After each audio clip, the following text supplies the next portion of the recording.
Hey, what's up guys, aarava here, and welcome back to my F1 2020 My Team Career Mode, episode number 115 today for round 1 of Season 7. If you guys did miss the pre-season video uploaded yesterday, then be sure to go check that one out in full, because that will be a big explainer to how this entire season's been set up and why you're seeing right now, entering round 1, you can see we've got lovely, fresh, new quadrant black and fluoro overalls. We've got Lando Norris, 100 rated as our teammate, and we're going into what should be another cracker of a season because there was no R&D reset between Season 6 and 7, so all the teams that were maxed out are still maxed out. There may be some differences in how the AI are. We know the AI are a bit up and down. It's very dependent on just how they are in terms of form, but it means maybe the midfield guy can start to catch up a little bit more and make the grid even tighter in terms of that kind of last few crucial tenths here and there,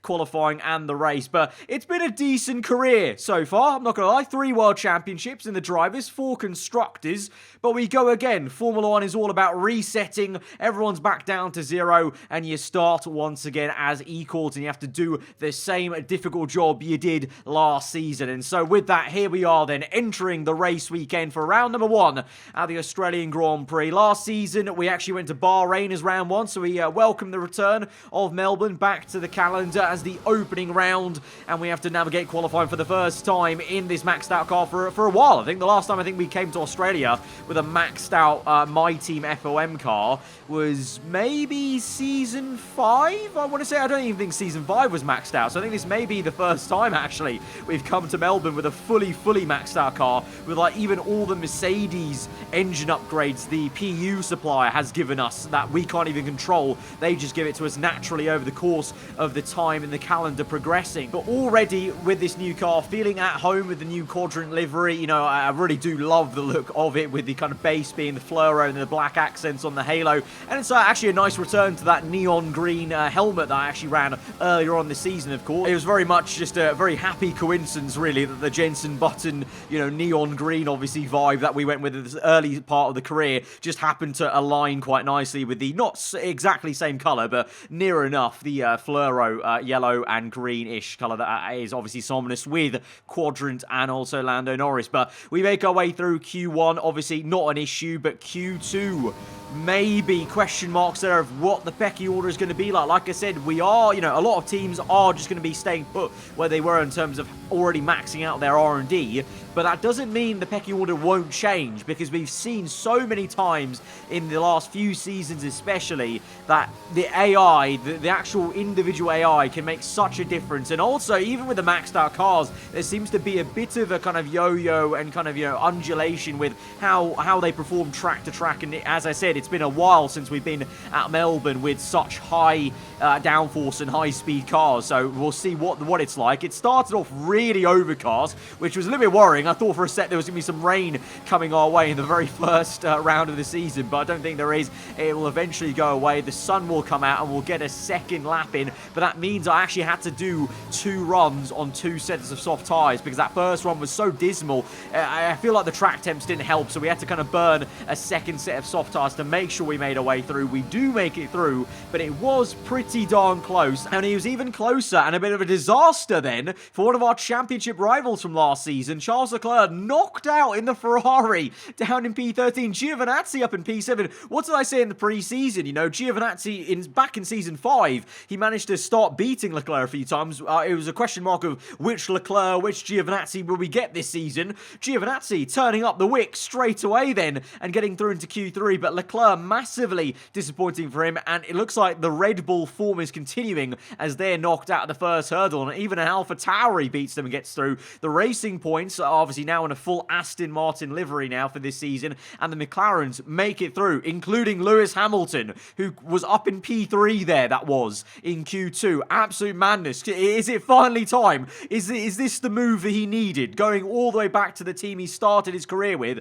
that was the move Lewis Hamilton's AI needed to not be as horrendous as he has been ever since Season 2 of this series. We'll definitely be keeping a keen eye on that and seeing how that develops. I'll be actually flabbergasted if he actually ends up starting to perform again, because that'll be such a resurrection then. But that'll be so funny that that's what did it. Going back to his very original team in F1 is what kind of resurrected him from that such a massive slump, as I said, from Season 2. But here we are then in Q3, top 10 shootout. A lot of understeer, but on that first run, a lot of understeer because that was on a scrub set of soft tyres, i.e. the set I actually used in Q1. So wasn't expecting that to be fast. It's not. We're down in P10, but that gives us a nice yardstick and just gave us a buffer to kind of see where we're maybe losing some time to others in general. We look back at the lap times as well. But let's see now. Purple first sector looking good. A little bit wayward. Had to catch the car a little bit there to stop it going in the wall on the right-hand side. But still dancing it around nonetheless and gaining about 4 to 5 tenths. The grip is there. Obviously, the new tyres helping out massively. That's a big difference. But in the last sector, that'll be huge because there was so much understeer and oversteer in the last few corners. And you can see just gaining time effortlessly on the exit up to nearly 8 tenths gain there across the line. What is it going to be at the first point of asking? It's going to be P5. And I can tell you that Lando Norris, our new teammate, 100 overall, Lando Norris, is on pole position, though. He pulled it right out of the bag and out-qualified us by nearly 6 tenths. We have been absolutely slapped up by a new teammate. Gasly on the front row in second place, doing the business as per usual, as we've known from last season. Very consistent. Verstappen, though, in P3, showing the Mercs have carried over their speed they had in the last third of Season 6. Ocon P4. To be honest, I'm actually impressed by Hamilton P8 there, to be fair. So, like I said, that's much better than he ever did in last season or the last couple. So, yeah, fair play to him. And the racing points, a little bit on the back foot, P6 and 7. I thought they would have been a little bit more up there and maybe challenging, but to be fair, it's so close, from after me, from Albon to Hamilton, very, very tight there. And to be fair, Norris with 3 tenths ahead of Gasly really did make a big buffer. So from Gasly downwards, it is very, very fine. Giovinazzi P9, though, showing Ferrari.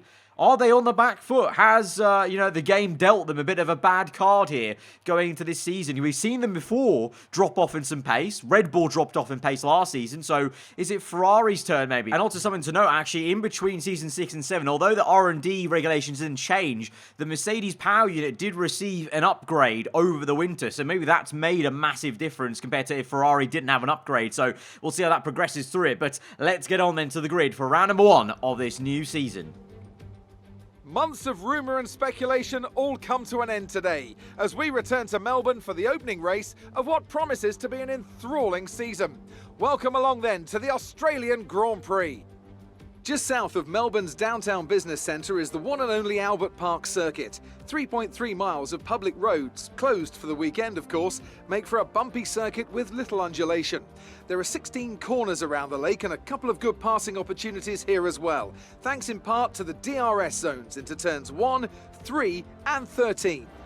A new season then, a clean slate where anything could happen. Anthony Davidson is with me today as we get another year of Formula 1 underway. We're into those tense few minutes before the first race then. Everyone's a little bit nervous about reliability. They haven't been running in the hot, turbulent wake of other cars in practice, and they've not been pushing at 100% for long durations. Let's hope no one has to deal with any nasty surprises.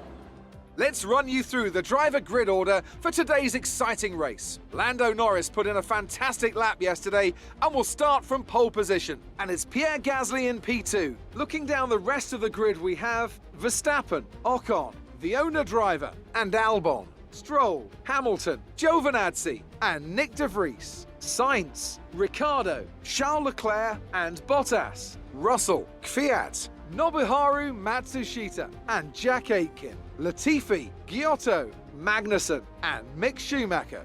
It's almost time for the lights to go out, so let's head down to the track and get this Grand Prix underway. Well, we're starting off this race and season in a bit of a gloomy fashion, a bit overcast, a bit ominous, but I don't believe there is any rain on the way, or at least indicated, but you never know with the F1 game sometimes, really, well and truly. But for now, just overcast, and in terms of the tyre wear, the tyre strategy, it's a bit of an unknown, because last season we did generally see a bit more tyre wear than we did in Season 5, so I don't know know how this season's going to be, so I can't call it. The recommended strategy is that one stop. Because of last season where we saw at some circuits, going aggressive was really the way to go about it. I'm just not too sure anymore, really, at this point in our career series. So we'll go with the one stop for now, but obviously we'll just play it out by ear, basically, and see how it is as we go on. But here we go. We're going to get into this very shortly. We've got a whole new season ahead of us. We've got a new teammate, a new team look, and a whole set of new challenges, I'm sure, to conquer ahead of us. As we go to 5 red lights for round number 1 at the Australian Grand Prix is underway, and it's a great start for us. A very slow one for Verstappen, even slower for Norris maybe, as Gasly into turn 1 tries to take the lead from Lando.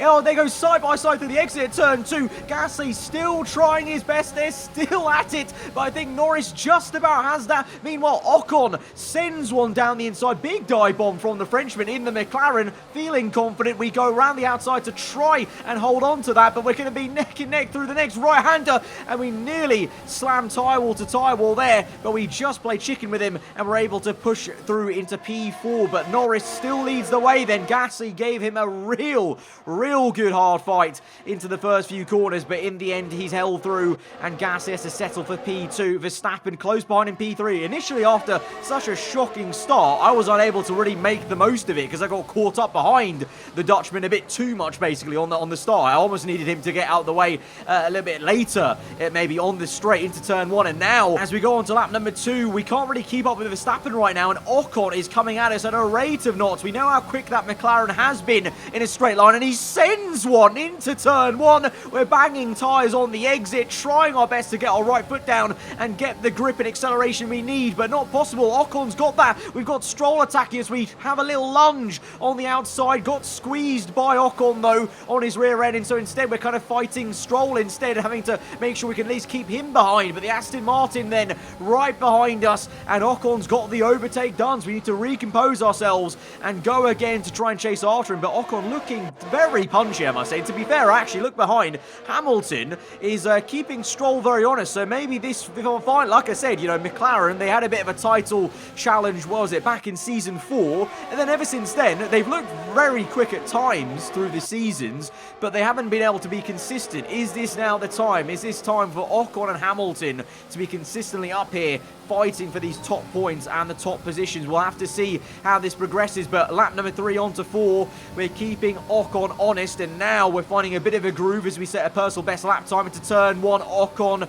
little bit of a squirm on the rear, so maybe he's feeling some tyre wear already, but we've got the overspeed. He goes for this squeeze, but we are going to commit to the inside line. Meanwhile, Gasly and Verstappen are also fighting, and Verstappen is sailed around the outside of Gasly as we overtake Ocon. So let's have a look at that then, a replay here as we shoot one to the inside. Ocon tried to give us a squeeze, but we're having none of it, kept our foot in. But whilst we did that, pretty much a copycat kind of battle was going on between the two Mercedes cars, and Gasly has had to give that position up. He's down to P3, and also this is another replay. Whilst that was going on, behind us, there was an identical fight going on between Hamilton and Stroll, and look at the punching dive from Lewis Hamilton. Who's taking the real Lewis Hamilton from our career mode? Because this is not the Lewis that was in our car last season, and that is not the Lewis that we've seen for the last remaining 4 seasons of this career mode series. That was an actual good move and punchy move by Hamilton, and so the McLarens are P5 and 6 right now, but we've gotten away crucially from Ocon, not by much, only 7/10, but we've broken away enough where we're now on the back of Gasly. Can't quite make a move into that right-hander, a little bit too far, so play a bit patient and wait for the opportunity. Maybe as we go through the high-speed chicane, left and right, try and size up this move. We're going to have DRS, of course. Gasly does not, as Verstappen's pulled away that 1 second gap, and so that means he's going to be a bit of a sitting duck. He does try to move to the inside like Ocon did to give us a squeeze, and on the exit, a lot of oversteer, and we actually make some contact with Gasly's side pod as the rear end just squirmed. I got a bit too overconfident with my throttle there, but I think maybe that's an early indication that the tyre wear is indeed still quite high like it was last season, and maybe the 2-stop is the way to go about it. I'm feeling it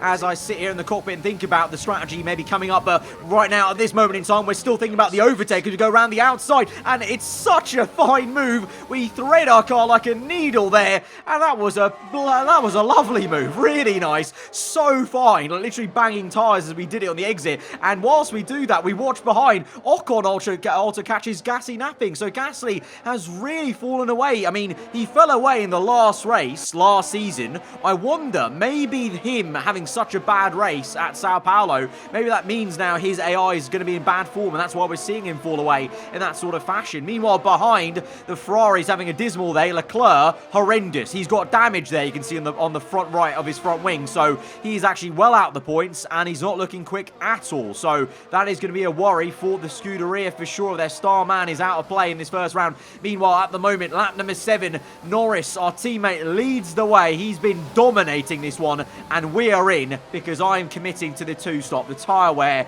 is horrendous. The rear end is squirming everywhere. The front end won't bite in the last sector. It's time to come in, but Norris, everyone else continues on at least for one more lap, but I suspect maybe some of them might start coming in soon. If they don't, we're in an interesting position because that means we're probably going to be only one of the few people trying a 2-stop here. But I genuinely, like, right now, I'm getting all the vibes that we got so many times last season where going aggressive was rewarded and you actually were going to be that much quicker if you didn't get stuck in traffic. That's the big if here, is getting stuck in traffic. So, speaking of, we come up to Schumacher here, and we need to be dispatching these cars as quick as we can, but you can see Schumacher with a little bit of a tail wag there, so maybe he's feeling some tyre wear on his soft tyres. We're put on the mediums, by the way. We're going to go to, I guess, a set of softs maybe at the end. We'll have to see how this medium stint goes really and how long I can stretch it out, but at the moment then, just trying to slice through these kind of quote-unquote midfield or back marker teams. The Haas looking slow as ever, as it has been for the last few seasons of this career. Latifi in the Alfa Romeo, he's going to be mincemeat, but at the moment, I think we're actually the only man who's still pits now. I think now some people are coming in the pits. Yes, they are. You can see the McLaren there in the pit lane, but as we go to try and catch Latifi very far on the right-hand side, the Alfa Romeo giving us a good fight. To be fair, we did see a few times whenever we're trying to overtake the Alfa Romeos, they may not be great in the corners, but they seem to actually be very decent in straight lines, so maybe they've done drag reduction upgrades. But yeah, now the pit stops are beginning, so that probably eludes me to believe that others are trying a 1-stop. Verstappen ahead of me is on a 1-stop, but we've caught up to him. Look how much closer we are to Verstappen. So the undercuts work for us, and it's actually worked wonders for Verstappen because he's managed to jump Lando as he comes out the pit lane very slow on those cold, hard tyres. We have a little look on the right, but get pretty much just shoved off onto the AstroTurf there and being shown the wall as he defends the position, as he would. Obviously, it's for position, but technically now I need to get past Lando ASAP because for my strategy, I need some clean air, and I need to actually go and chase after Verstappen. So here we are then, on the outside, the long way round. It's going to be a nice little first tangle between us two new teammates in Season 7 in this brand new quadrant car. And into the second last corner, Lando's still there on the outside, but we are just able to finally squeeze him out, thankfully, and we're up on that position, a net P2 in the race, but Verstappen will effectively be the race leader, and what a way to do it with just the strategy. They're both on a 1-stop. Lando and Verstappen are both on a 1-stop, but the undercut was just that powerful. But now lap 12, look at this. Ricciardo, he's still going on his soft tyres, and I pit 6 laps ago and he's still going, so he's trying some very weird strategy here. But you can see how bad his tyres are because he's held up Verstappen so much that I'm right here and we're so close to slamming into the back end of Verstappen as we get brake checked effectively. Verstappen trying his best to get past a very slow Ricciardo. Now Lando's attacking me as we go for the move on Ricciardo. It's so close, inches away from the front wing making contact with the rear end of Ricciardo. Verstappen there, so really had to be on my toes in the cockpit of this car on that entire lap pretty much, but we made it through and we're in P2 now on the road. Verstappen is now fully in the lead of this race, but we're here within 1 second, DRS available, and we've actually got to go ahead and overtake Verstappen because we need to get past him and get in that clean air to try and bridge a gap and try to obviously offset that extra pit stop. So here we are then on the outside. Verstappen defensive as you would be, but we're going to have the grip surely to go around the outside. Yes, we will. Verstappen doesn't even put up too much of a fight, to be honest, because it's not worth his while. Now it's down to us. We get our head down and try and build a gap, but the emphasis is on try because the tyre wear is feeling pretty high, but that doesn't mean much in terms of the hard tyres are so durable that maybe, just maybe, the mediums aren't the tyre that are going to do it. Maybe it's going to have to be the last stint of this race that is the one that maybe wins it for us or gets us up those positions. But meanwhile, behind as we go through this second phase of the Grand Prix then, We got some fighting, some really tight fighting going on in this kind of, I wouldn't say midfield scrap. It's the bottom half of the top 10 scrap between the AlphaTauri and Aston Martin Stroll. It looks like, unfortunately, I said, the Aston Martins, this was the season to maybe buck up and finally be a consistent runner in the top points to really challenge, because, they've won races in the last 2 seasons, but they've not really had any sort of title challenge. This season, I thought maybe third time lucky, but they've not looked that quick. I mean, Stroll's got past that AlphaTauri now, but they just don't look, for some reason, they don't look very punchy. Maybe it's just the circuit. We did see a lot of the time last season, there was some massive volatile differences of how quick that Racing Point car looked at certain circuits. So maybe this is just one of the circuits where they're just not looking good. Maybe the aero's not good enough. But yeah, they're in that tight scrap just behind Giovinazzi, that was. Ferrari's not looking too great. Leclerc with that early damage, so it's going to be a very hard race for them to come back from, I guess. But here we are, lap 20. And we are in then, so we progressed quite quickly through that second stint, because I'm not going to lie, there wasn't really any highlights to show you from my onboard, really. It was just me trying my best to build a gap, and unfortunately, you may have seen before we entered the pit lane, on the top left of the heads-up display, the gap was not built. Verstappen was very rapid on those hards, and even though I was feeling okay on the mediums, it just wasn't, the pace truly wasn't there. So like I said just before, maybe it's going to have to be this stint, 9 laps to go in this Grand Prix, soft compound tyre. I mean, it's going to have to be, because we're down in P10. So we're going to have to make so many overtakes. So this is about to become an overtaking montage here in the last 9 laps if we want to try and get any sort of good result, let alone get on the podium. But this is all because the AI have been very either stubborn or just a bit stupid with staying with the one stop. I feel like a lot of these guys will eventually feel the tyre wear, and there may be some late pit stops. So let's see. Let's not count our chickens too early in terms of where we are. But for now, I just go as quickly as I can. And I'm not going to lie, these soft tyres feel absolutely bliss and amazing. And we're going to go for such a punchy move on Albon there. Lovely stuff. It was smooth as you want through that right-hander and riding the curb. And we're up into P9, and we're going to stay on board and catch up to Sainz, I'm sure, in the fast left and right there on the exit. Slammed on the throttle, open up DRS, deploy ERS. We're in rich mix this entire time and go for the ballsy, punchy move to the inside there. Use the apex, and we're up into P8. And now we've got some clean air, and we go on, marching on. And this car is feeling mighty, mighty quick. Lap number 22 then. So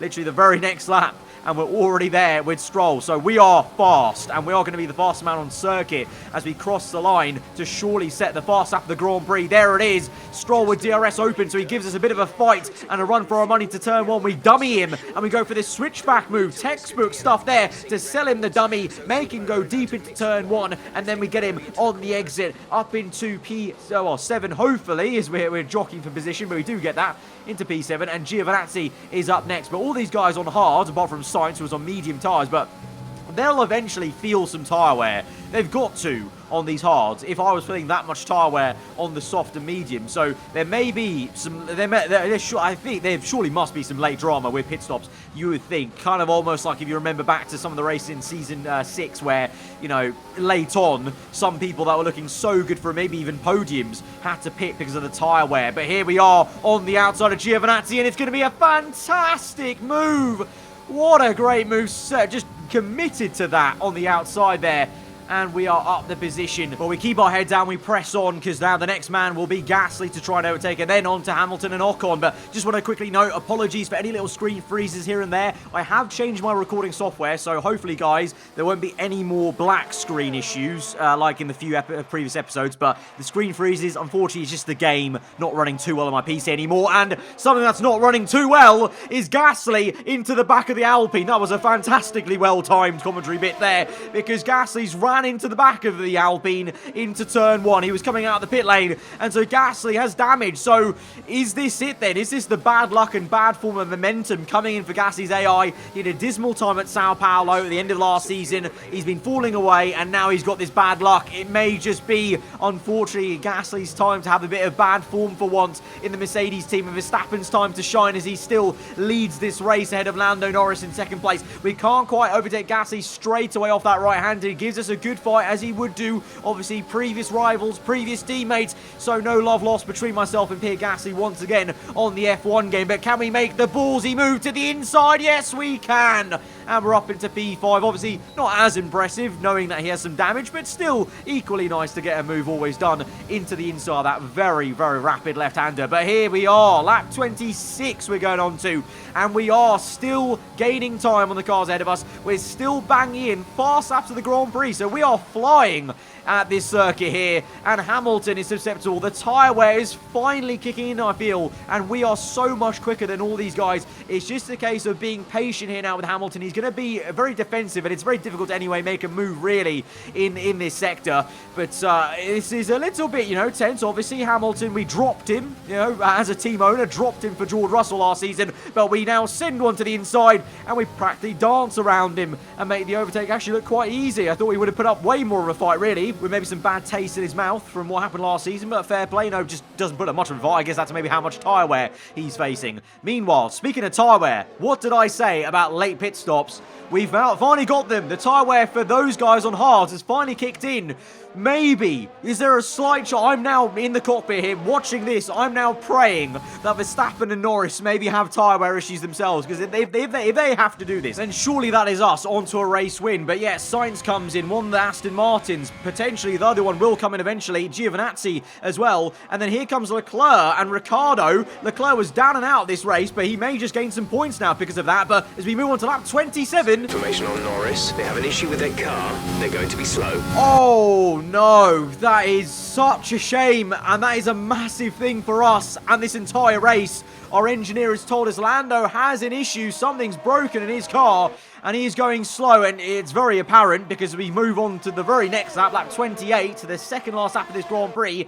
None of them are coming in, so they're all committing to this one stop on the hards, but look how slow Norris is into turn 1, and that's Ocon all over the back of him. So the McLaren vying for P2 in this Grand Prix, and he's going round the outside. Norris tries to defend, to be fair to him, but in the end, you can just see clearly whatever's hampering his car is just too much, and Ocon just sails around him. But now this is the awkward thing of us having to overtake him.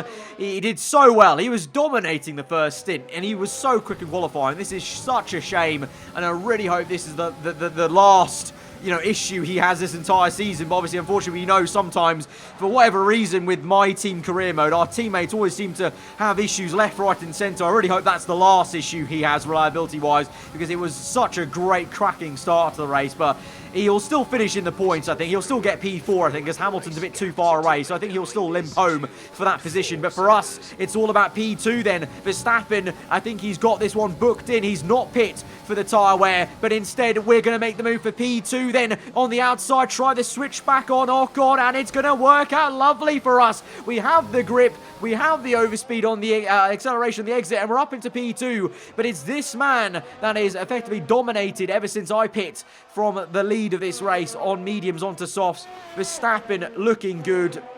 To be fair, I mean, he did undercut Norris, so as much as Norris did a great job in stint 1, fair play to Verstappen. They undercut, and they went ballsy. They thought to go for the one stop, and it's worked out, because for others it hasn't. And this man Leclerc, he's actually in the points now. I think he's P7, and it's because both Racing Points, his teammates, both Red Bulls, I think, and Gasly as well, all had to pit again. So even Gasly fell away even more. So the only guys that actually made the one stop work out okay-ish were Verstappen, Norris, Ocon, and Hamilton. Just 4 people. So I really do feel like, any other day, one more lap in this race, and maybe that 2-stop really would have been the fairy tale for the race win for us. But Verstappen comes across the line. He wins the Australian Grand Prix and continues his fine form from the end of last season. But we come home in P2. A very, very solid one, I would say, considering how, tough it was at the very start of that race. And it was a very enjoyable one, to be fair, slicing through from P10 all the way back up into P2 there. Shame for Lando, but it's what happens sometimes. It's just racing. We move on to the next one. That's it for another Grand Prix and a fantastic win for Mercedes. Anthony Davidson, a resounding victory today. What set them apart from the rest? I'd say it was down once again to good, consistent driving. Mercedes are on top form once again after an excellent race weekend. It's great to see them up on that podium once again. So he had a very tough time last season, kind of being beaten thoroughly by Gasly for most of it, but Verstappen's coming back into his own. He found some form, some race-winning form. at the end of last season where he won at Mexico. Probably should have won at USA as well. But here he is, first race of the year, and he's won in Season 7. But we've done very well to get up into P2, I think. Like I said, very fun race. And, you know, look at the race results here. So many people, last minute, did the 2-stop. Give it one more lap or two. I reckon those guys would have pit, you know, around us, and we would have been in the money for the race win. So it's just unfortunate. It happens sometimes. You make the bold call, and the bold call worked out for Verstappen this time, and he went on to limp home with some pretty bad tyre wear, because we were still catching by the end of that one for the race win, so fair play. But we do lead the championship then, the Constructors, with Lando still getting some decent points there, but it looks like early doors, Mercedes and McLaren looking strong, and the big disappointment is Racing Point. I think they should have been right there with McLaren, but they had dismal race pace, weren't overtaking people, and then, you know, had to make the 2-stop. So, big question marks if, you know, are they falling away? Is Season 5 and Season 6 Racing Point's only time to shine? Are they now going to be relegated back down to sort of a midfield, mid-tier 5? I don't know, but, you know, Ferrari got lucky, I would say, with those late pit stops, because Leclerc was down and out of it, so definitely can't get the full picture quite yet of the season, but early doors, it just looks very, very tight once again. If you guys did enjoy that opening round of this season, then be sure to smash the like button. Let me know what you thought in the comments below. If you are new around here, then do get subscribed for weekly Formula 1 content. I'll see you guys next time. Goodbye.